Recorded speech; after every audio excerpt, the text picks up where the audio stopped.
Morning. Welcome to DG Community 2025.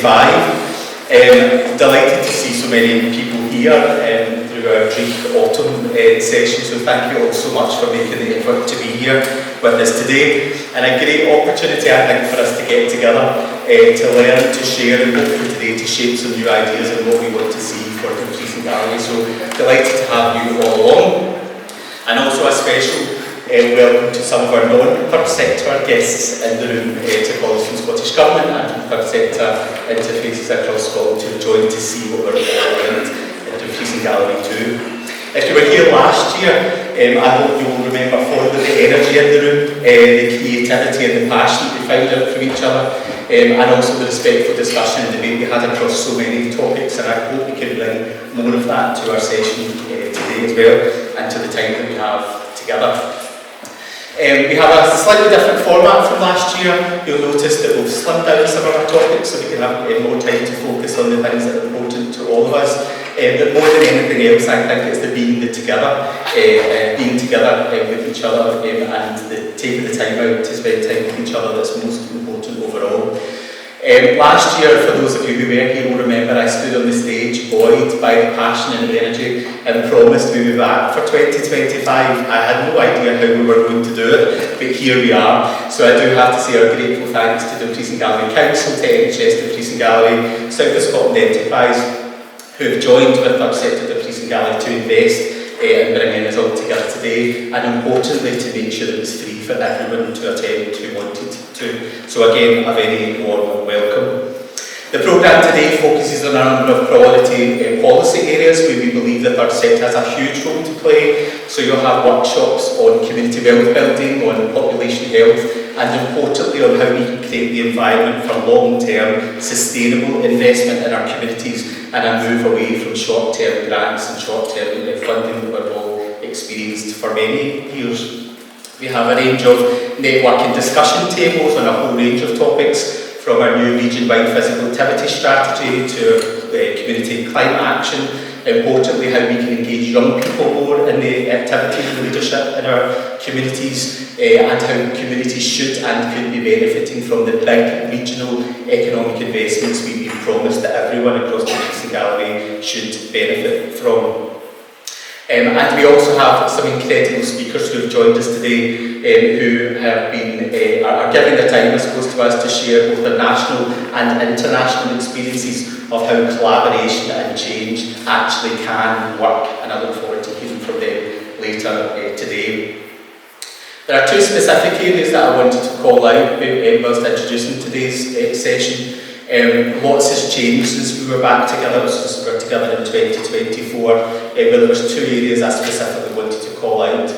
Firstly is a tentative welcome, and I do say a tentative welcome, on the latest information that's been published that shows there are fewer children living in poverty in Dumfries and Galloway. There are significant efforts across all of our sectors to tackle what is a really endemic problem for us all. But I say a tentative welcome because whilst it's really important for those families and children who are no longer experiencing poverty, we still have a situation where more than 1 in 5 children are, and it is unacceptable.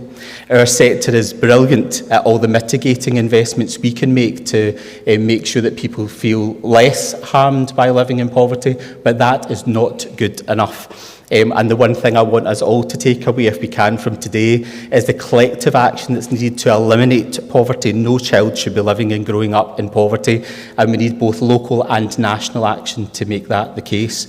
We will hear just later on directly from children and young people about what it's like to live in poverty in Dumfries and Galloway, and I would ask you to pay attention to it and think about the action you can take to play your part to eliminate it. The second area is about the well-trailed pressures facing our public sector and public services. It will be no surprise, and in fact, sometimes I do find myself saying, welcome to the club. Financial insecurity, increasing demand and pressures are just the life of our community and voluntary organisations, and every time we face difficulty, we come together, we step up, we change, and we do something different. Now, my offer on behalf of the sector to our local public services is we can do things differently too in our public sector. We've seen 3 different approaches and responses to the current situation in Dumfries and Galloway, again, that we need to be honest about.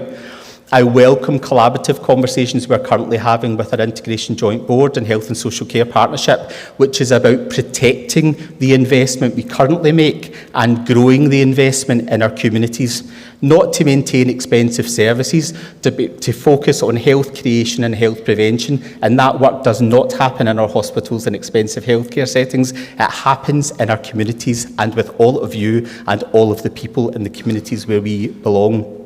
So I welcome the ongoing conversation with our Health and Social Care Partnership, which is active on behalf of the sector. It will mean that money will flow differently and we'll have to respond in different ways, but the very idea we're working together to protect that investment is hugely important. In the last 2 weeks, we've also seen a different response, I suppose, from our council, who are now have their budget open for consultation.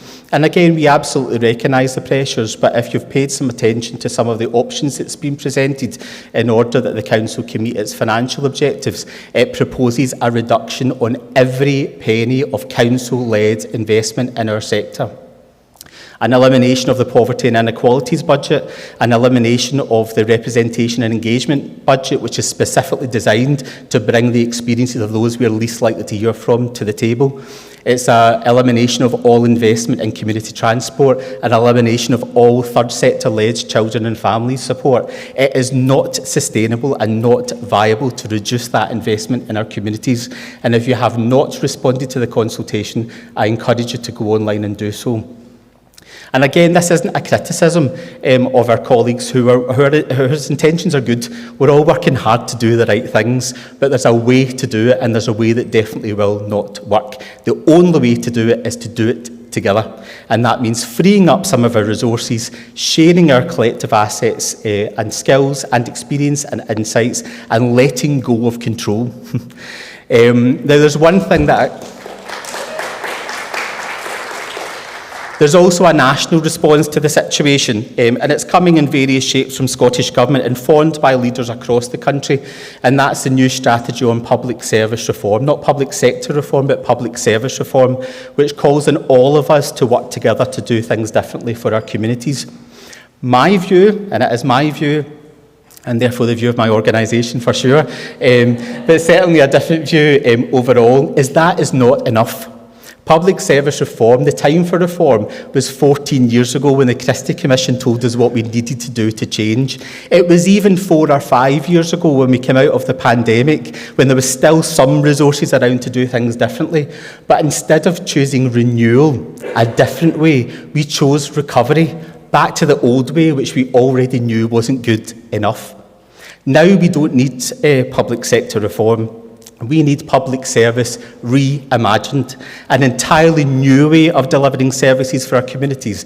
And I propose to this group, and hopefully I'm sure will be supported by many of you, the one thing we need to do differently, and particularly in Dumfries and Galloway, is a bold community empowerment. We need to hand power, control, decision-making, money and resources back to communities where it belongs, and strengthen our public services to complement what's already good in our communities, not to withdraw from our communities. And that, in my view, is the only way that we'll have sustainable services for all our communities that we want to see.